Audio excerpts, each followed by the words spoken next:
यही आप लोगन के बगले में महुली संसारपुर में हमारे मौसी के बिटिया हैं तो हरि प्रसाद जीजा बारात मलिकार का मित्र हुवन तो उनके हिसाब से जब से आये रिश्तेदार सढ़ुआइन कैले हुवन तो आज हम जीजा बना के मैं नहू के गरिया सकीला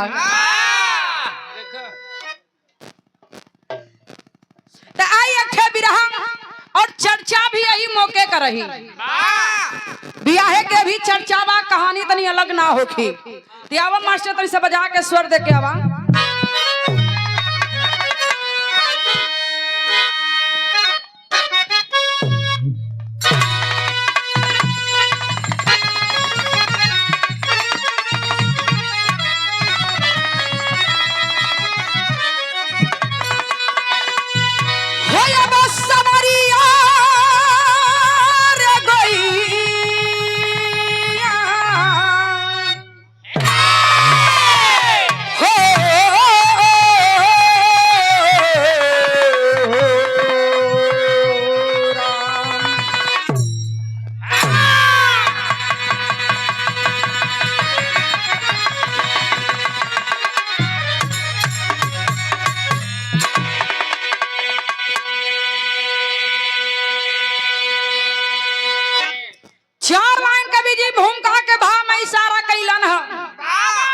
ले बना के मास्टर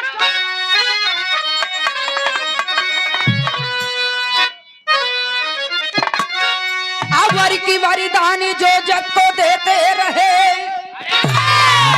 कभी बनी के बरसिर पे से हरा सजाए अगर नाथ नायक जो गिरिजा सुमन अमोका सुनहरा स्वयंवर रचाए अछूता जब सयानी हुई रिद्धि सिद्धि तो भूप रूप के दिल में चिंता बढ़ी खोजने घर बरनाऊ पंडित चले बोल शिव से गणेश जी तिलक चढ़ी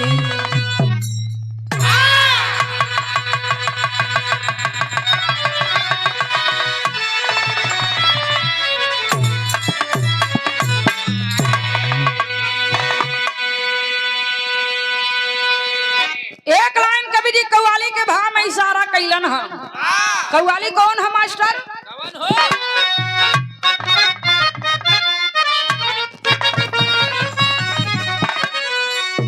नजर से इशारा नजर कर रही है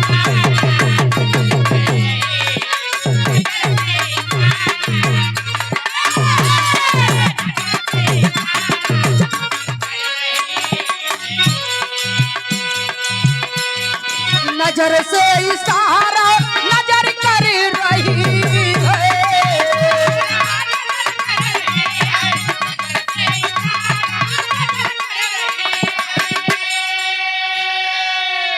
नजर से इशारा नजर कर रही है नजर कर रही है नजर कर रही है कितने मजनूओं को घर कर रही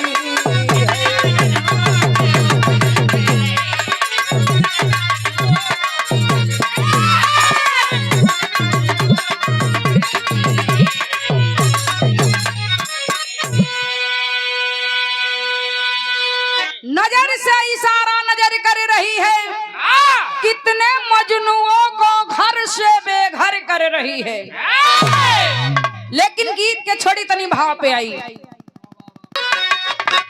अब पवन के इशारे घटा झूमती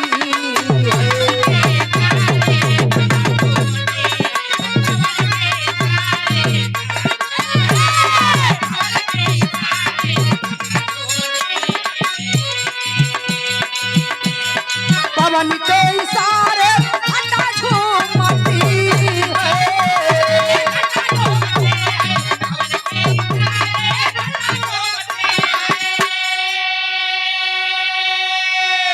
पवन के इशारे घटा झूमती है घटा है। विपिन वादिया घटा झूमती है।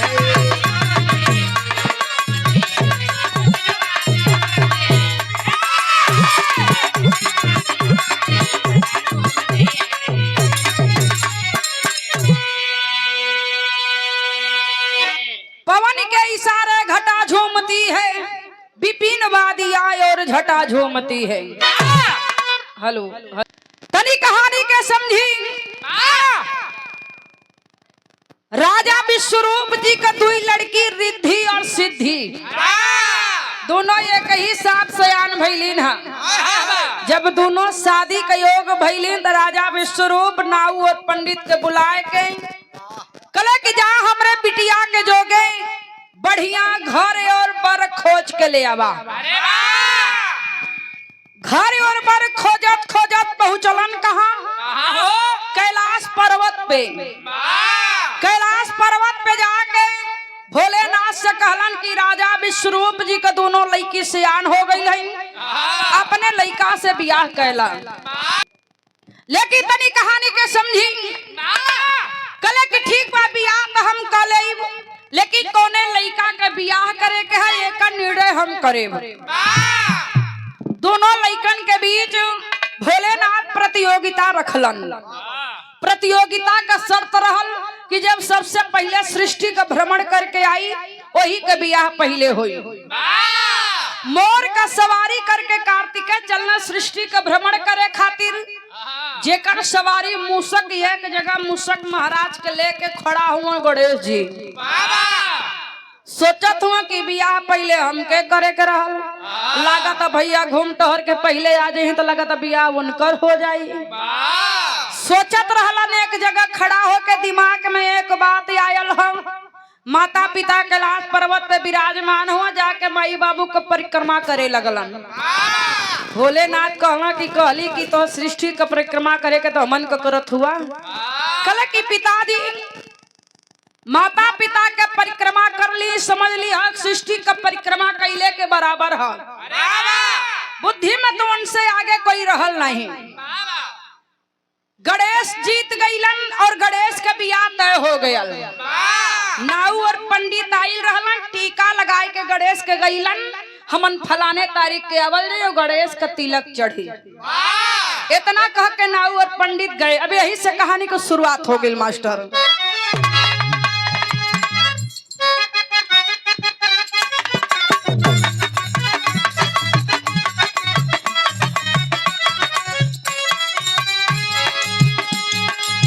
जिंदगी जीने के लिए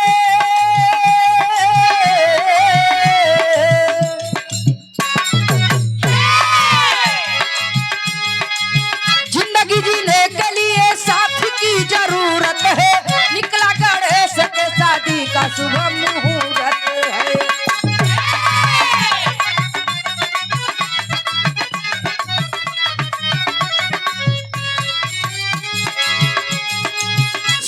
गणेश ससुर तिलक लेके आएंगे, खाने में फल और मिठाई भी ले आएंगे।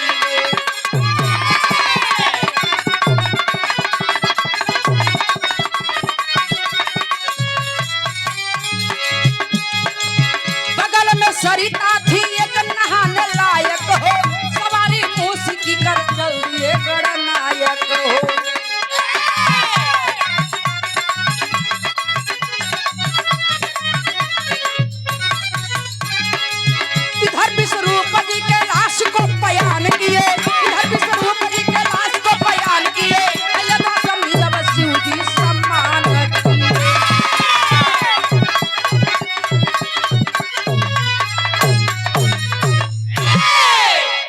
तनी कहानी के समझ ली। तिलक का डेट रखा गया और धीरे धीरे तिलक का डेट आ गया। छोने दिन गणेश का तिलक चढ़े वाली बा। सुबह ही गणेश उठलन है। तिलक का डेट आ गया, आज गणेश का तिलक चढ़े वाली बा। सुबह ही गणेश उठलन, कले कि आज हमार तिलक चढ़े वाली बा। पहले ही से चल के हम बढ़िया स्नान करके नहा धो के तैयार रही और हमार ससुर जी जब यही है तिलक चढ़ाई है अब बढ़िया बढ़िया 56 प्रकार का भोग रही, कई प्रकार का लड्डू रही, कई प्रकार का फल रही। तिलक चढ़ी, तिलक चढ़े के बाद हम बढ़िया बैठ के हम खाए में अपन ध्यान लगाई। बढ़िया बढ़िया केला रही, उनसे दुनियादारी से कुछ मतलब तो रहे ना, केवल उनके अपने खाए पे ध्यान रहे। सुबह ही उठलम, बगल में को बड़ा बढ़िया सरोवर रहल, गणेश गैलन वही सरोवर में स्नान करे खातिर। तब ले तिलकहार पहुँचल कैलाश पर्वत पे। कैलाश पर्वत पे पहुँचलन, भोलेनाथ जाए के तिलकहारन का स्वागत करत हुवन। आवा लोग, आवा आवा बैठा सब, बढ़िया से लोगन के स्थान दत लोग स्वागत ना करत हुआ। बैठी बैठी आप लोग बैठावत हुआ तिलकहारन के तनी कायदे से पहले को स्वागत करा। हेलो हेलो एक सही कर अभी अर्चन। Hello hello hello hello hello ठीक है दा यहाँ को गीत लगल मास्टर।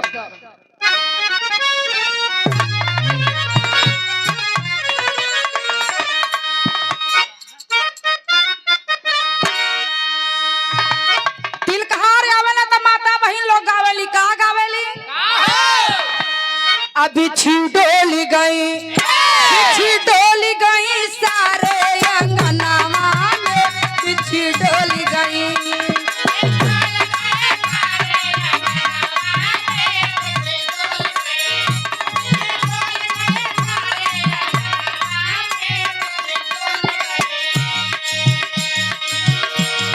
सबके मारई अगले बगले,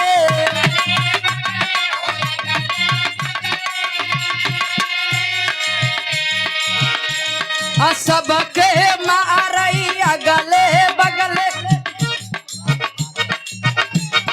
सबके मारई अगले बगले, रिश्तेदार के मारई में न जगह है, बिछी डोली गई, बिछी डोली गई सारे अंगनावा में, बिछी डोली गई।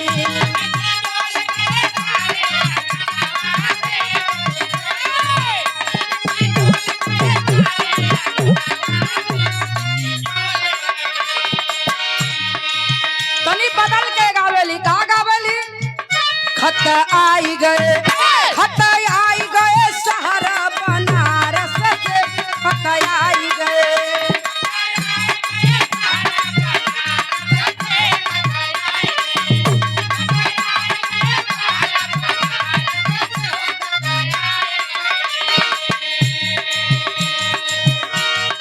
रिश्तेदार पूछई अपने बहिन से, हो अपने बहिन से।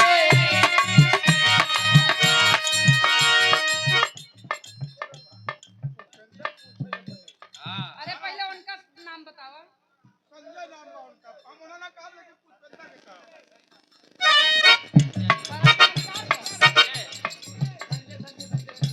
आपका संजय नाम है ना?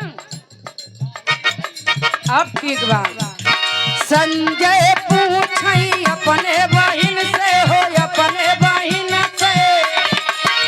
खत बाचलू की नहीं बाचे, जाने लुकी ना बहिन रखे लगी नहीं, रखे जाने लगी नहीं। खत आई गए, खत आई गए शहर बनारस से, खत आई गए।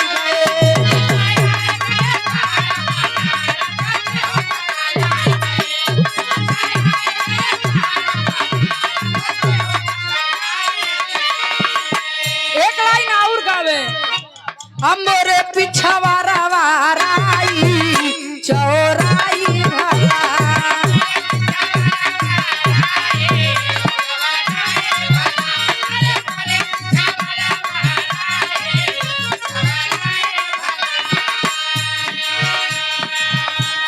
चौराई खोटन गई संजय कई बाही,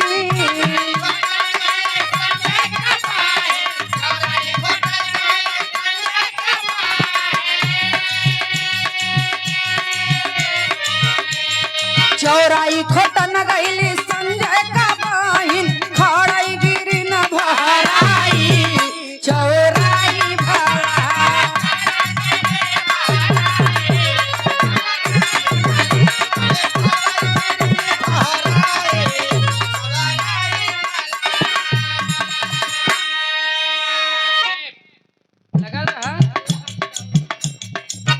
संजय पूछई अपने बहिन से हो अपने बहिन से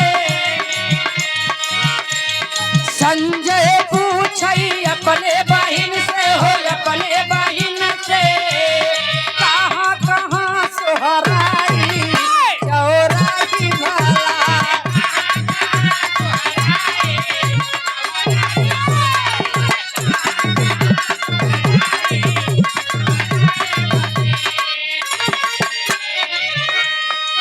अब तनी भाव पे आवा बहुत गाड़ी हो गई तनी भाव पे आवा मास्टर इधर तिलकहार पहुंचल हमें कैलाश पर्वत पे भोलेनाथ स्वागत करत हुए कैसे कैसे हो गोल आई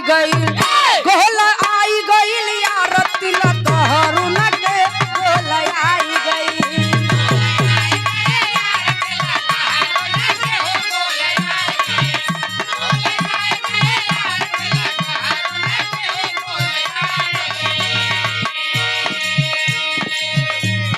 ससुर विश्वरूप ले अइले सौगात हो दुअरे पे नाऊ खड़ा ले परात बड़ा भीड़ भइल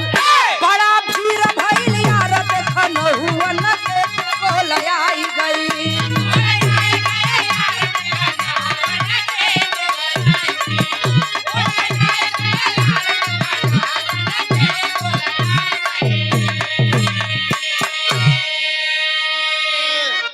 तिलकहार पहुंचल हवा कैलाश पर्वत पे भोलेनाथ स्वागत करत हुवन अपने समधी के संगे सब तिलकहारन के बैठा लोग बैठा बढ़िया से पहले लोगन के जल पान करावा जल पान तो हो गयल कले कि ऐसा बा अब तनी दुल्हा के बोलावा पहले तिलक चढ़ जाए अब पहले तिलक चढ़ जाए तब ये लोगन के भोजन पानी करावल जाए जाए के दुल्हा के खोजत हुआ जब दुल्हा ना मिलन का करत हुआ दुल्हा के खोजत हुवन जाके दुल्हा के खोजत हुआ जब दुल्हे राजा ना मिलन तो कहले कि ऐसा बा ले चला पहले जल पान होइए गई भोजन का व्यवस्था करावा तो गीत बदल गई मास्टर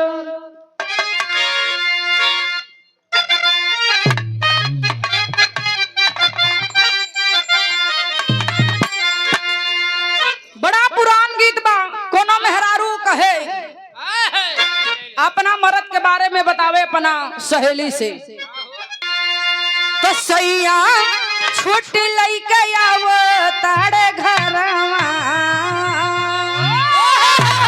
सैया छुट्टी लइके आवो तारे घरवा आज टेलीफोन आइल बा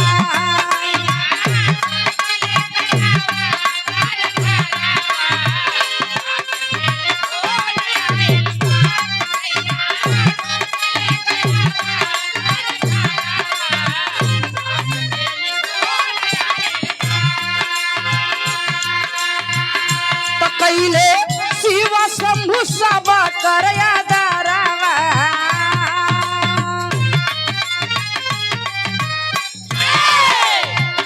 तो कैले शिव शंभु सब करया दारावा दुआरा पे भीड़ भइल बा बैठावा लोग के भोजन पानी परसा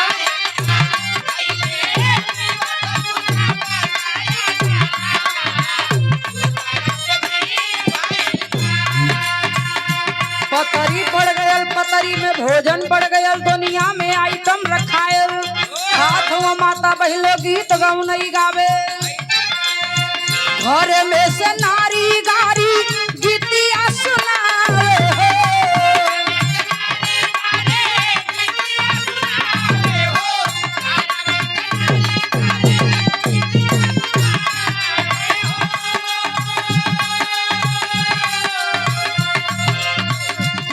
तिलक हारुन के खाना खियावे हो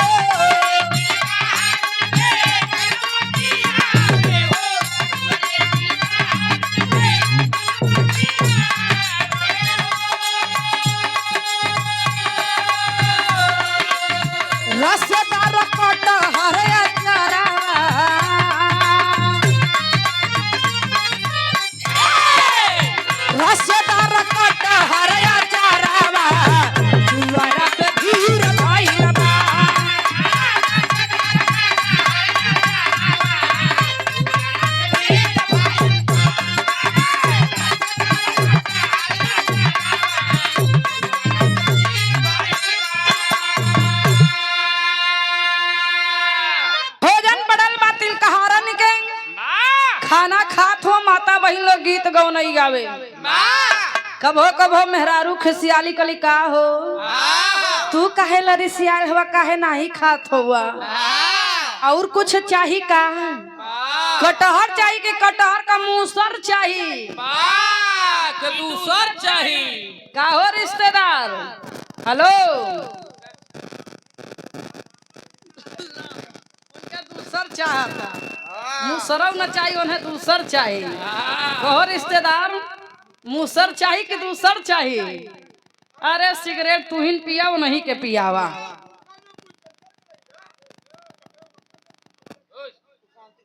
आप शांति के परिचय दे भैया। रिश्तेदारी देखा सबसे नहीं जुड़ा बा रिश्तेदारी वो नहीं भरे से जुड़ा बा।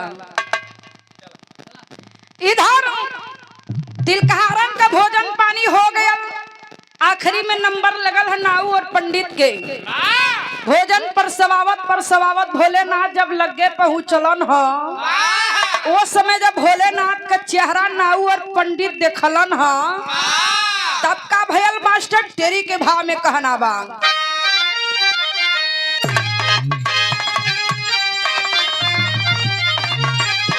आप बेटा हुआ कैसन भोला के होई आप बेटा हुआ कैसन भोला के होई तब बैठल दुआरे पे सोचे पंडित रनुआ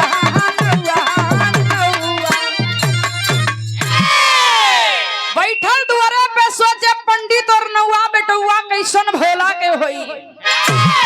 पंडित जी नौआ के खोदे नौआ पंडित जी के खोदे का पंडित जी तू वही कहला कि दुल्हा एकदम फिट बा जब मामला यही जगह सेट कर दा। हई देखा हुआ जब टीका लगावे रही तो दुल्हा कैसे रहला दुल्हा के बाप कैसे रहलन। अब ए समय का वेशभूषा देखत हुआ तैयारी जब हो गई ते समय का वेशभूषा देखत हुआ तो आखिर में जब दुल्हा का बाप ऐसन हो तो दुल्हा कैसन होई। दोनों लोग नाऊ और पंडित एक दूसरे के खोदा कैले हुआ का कैले हो एक दूसरे के इशारा बाजी करत वकले की भागा ये पंडित पंडित जी के भाग में नौआ भाग कहीं ते पकड़ैले ना और नौनिया पहले ही राण हो जाई हो जाई यानी कि विधवा हो जाई राण हो जाई। शिवधारी के काने में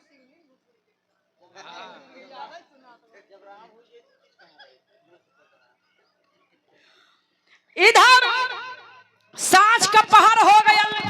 गणेश जी स्नान करके पहरी निकलल हुआ देखत हुआ तो एकदम सांझ का पहर हो गया बा।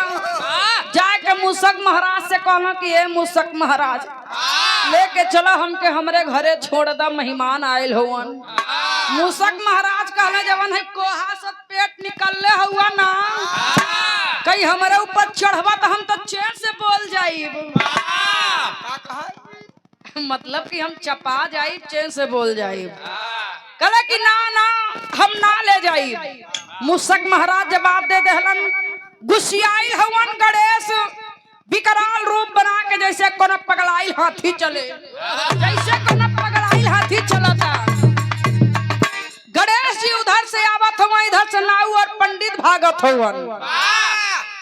ऐसे ही तिलकहारन का टेंट लागल रहे टेंट के पीछे नाऊ और पंडित भगलन हा देखला कला के ये पंडित जी भागा भागा देखा कौनो पगलाइल हाथी आवतिया। इधर पंडित जी और नाऊ के पीछा कैलन गणेश जी की हई देखा हो कुल सुबह ही से आयल हवा चाप के कुल खैले पियले हवन और लागत हमार तिलक चढ़ौले बिना ही लोग चल जाई है का।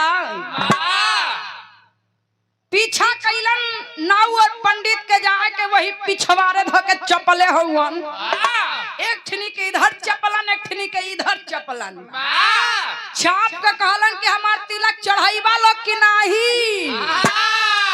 चढ़ाईबा कि नाही औरी चापी चढ़वाइबू चढ़ाई देब हम। बाप रे बाप अच्छा हम चढ़ावे के है। अरे नाही वहां के बात बिरहा के बात बतावा तुम विद्वान है बिरहा के बात होता ना हां तो हाल हमार बात करवा तो सार हरा हुराबा तू लोग ना तार करबे न करब हम समझा के लिया के नाऊ और पंडित के गणेश जी तिलक चढ़ौलन। तिलक चढ़ल नेग नेउछावर भोलेनाथ जी दहलन। पंडित जी झोली पसार के खड़ा हुआ, पूरा नेग नेउछावर पंडित जी के झोली में पड़ल। पंडित जी के झोली में पूरा पड़ल। नाऊ और पंडित बाझल मकला कि का पंडित जी अकेले मस्कल चाहत हुआ। नाऊ और पंडित बाझल हो तब पहपट के भाव में कहना बा मास्टर।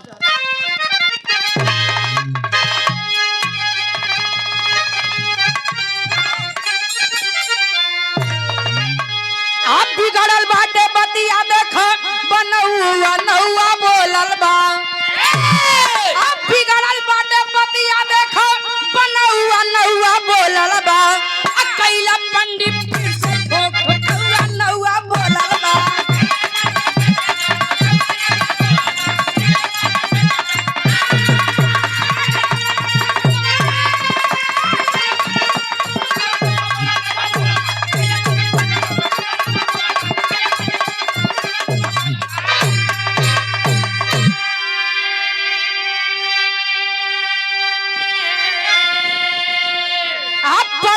जब लगन की शादी तो विश्वरूप जी बोले।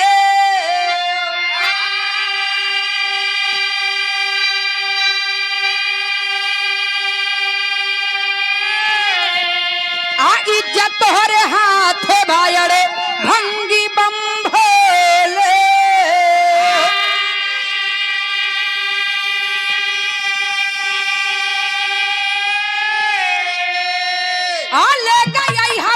सुघर सजौआ नौआ बोलल बा।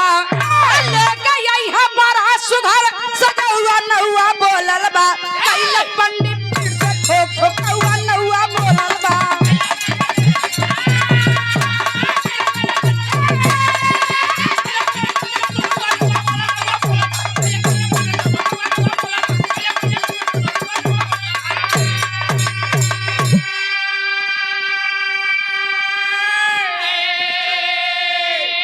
समझा बुझा के गणेश का तिलक चढ़ल। नेग नेउछावर खातिर नाऊ और पंडित आपस में बाझल हुवन।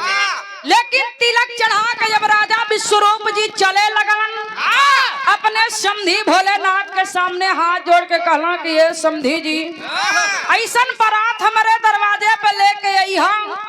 कोई देखे तो कहे कि कोई का बारात कोई के दरवाजे पे आयल बा। ए भैया पगड़ी वाले थोड़ी देर शांत रहा, न बोलबा तो सबर नहीं है। अरे सबर करके बैठा, बस 5 मिनट और हम बैठे वाला है। समझा बुझा के तिलक चढ़ा के राजा विश्वरूप जी गईलन।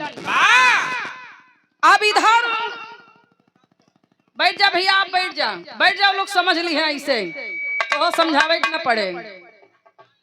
बैठ जा, सबके वो अपने अपने जगह बैठा रहा, तनी शांति का परिचय दा। इधर भोलेनाथ बारात का तैयारी करे लगलन। हित मीत नाते रिश्तेदार सब लोगन के बुलाए के, ब्रह्मा के बुलाए लेना, विष्णु के बुलाए लेलन, सबके बुलाए के बारात का तैयारी हो गया। अब बारात का तैयारी हो गई, बारात लेके चलत हुआ तो कवि जी की आल्हा के भाव में लिखे के पड़ल।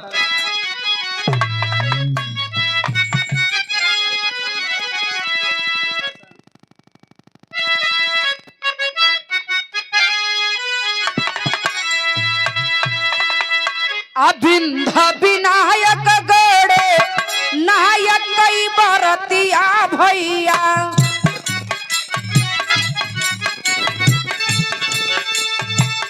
चल भोलेनाथ अपने सखवा हो लिया।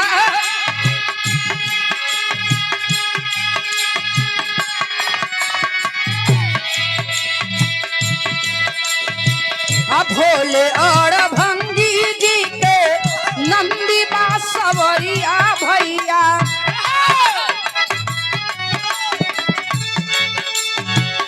दूल्हा गणेश चले मुसवा हो सवा।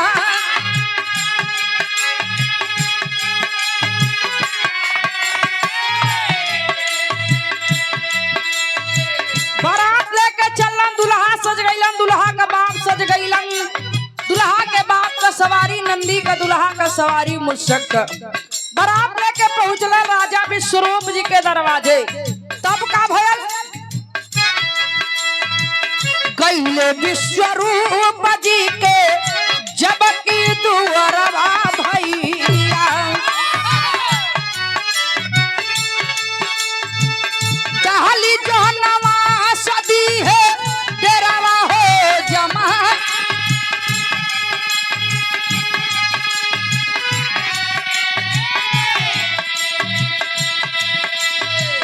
दूल्हा के देखे जब बिकट चेहरा भैया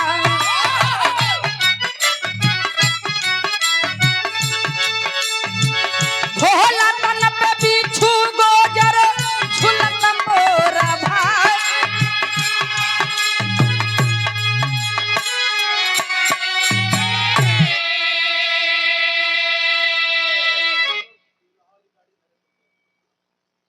अच्छा दुल्हा वाली गाड़ी के ड्राइवर कहा हुआ भैया यदि हमारी आवाज आप सुन पा रहे हैं तो दुल्हा वाली गाड़ी लेके आप घरात में जाइए। काहे से उधर से अब दुल्हे राजा के ले आके जनवासा में आवे के होई ना। सब सिस्टम उधर का पूरा हो गई। आजकल सिस्टमो तो बहुत बढ़ गए हैं। धीरे धीरे सिस्टम बढ़ले जात हैं। लेकिन इधर राजा विश्वरूप जी के घरे के थोड़ा सा पहले जनवासा लगा के भोलेनाथ पूरा बाराती लेके बैठलन। गांव का नगर के औरतें दौड़ली हैं दुल्हा देखे खाती। जब दुल्हा के देखली लंबी सूंड गोली आए के गणेश जी लेके ऐसे ही कोठे में बैठल हवन। दुल्हा के देखली जब दुल्हा के बाप के देखली काने में बिछुअन के बाला गले में सरफन के माला जटाधारी मृग छाला पहन के बैठल हुआ वही जनमासा में। अरे बाप रे बाप डर के मारे भगा के नगर के औरतें दौड़ के गईली ना राजा विश्वरूप जी के सामने।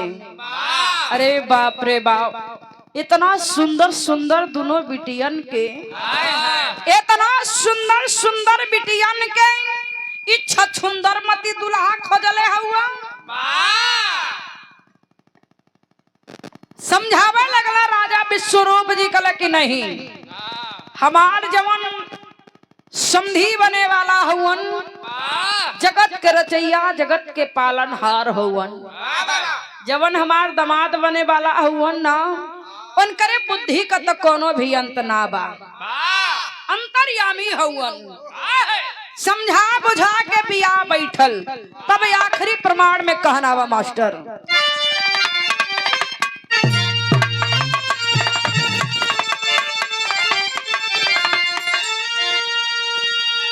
लागल मेहंदी और महावर बदन में सगरी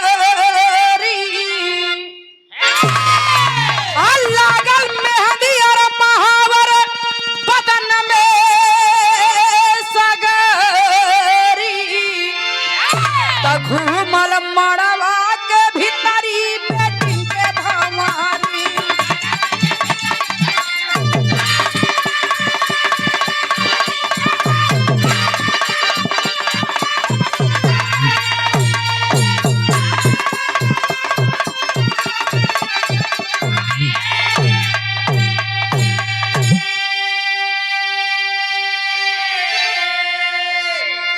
रिद्धि सिद्धि के बड़ी गवा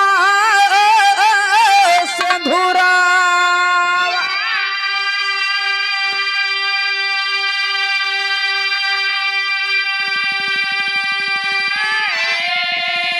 भैली सुहागन बेटी गईली ससुरवा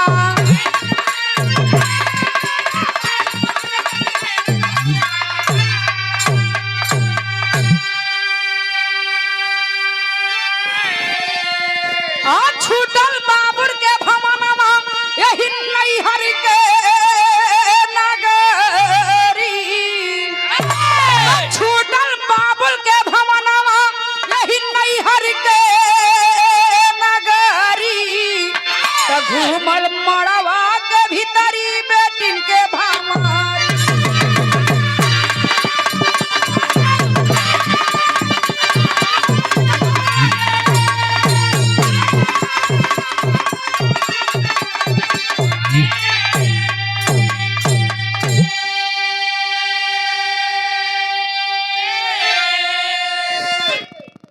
समझा बुझा के बिया बैठल 7 बेरी भंवरी फिरा के 7 चुटकी सिंदूर रिद्धि और सिद्धि के मांग में डालल गयल। खुशी खुशी विवाह संपन्न हो गयल। सुबेरे से भोलेनाथ विदाई करा के अपने दोनों बहू के लेके कैलाश पर्वत पे पहुंचलन। वहां मुंह दिखाई का सिस्टम चालू हो गई। मुंह दिखाई होत बैठे के दुल्हन के तो गणेश पहले ही घुंघुटा ओढ़ के साड़ी ओढ़ी पहन के गईलन, बैठ के अपन ही मुंह दिखाई करावे लगलन।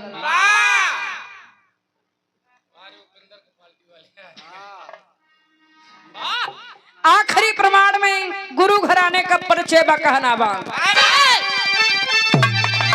आ गुरु बिहारी पत्तू छेबर धन्य हरि की माय।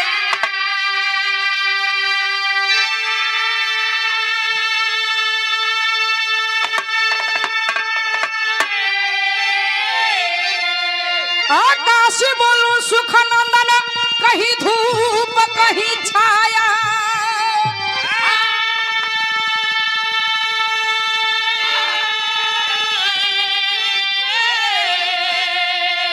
बेटुआ कैसन भोला के होई, बेटुआ कैसन भोला के होई, त प्रीत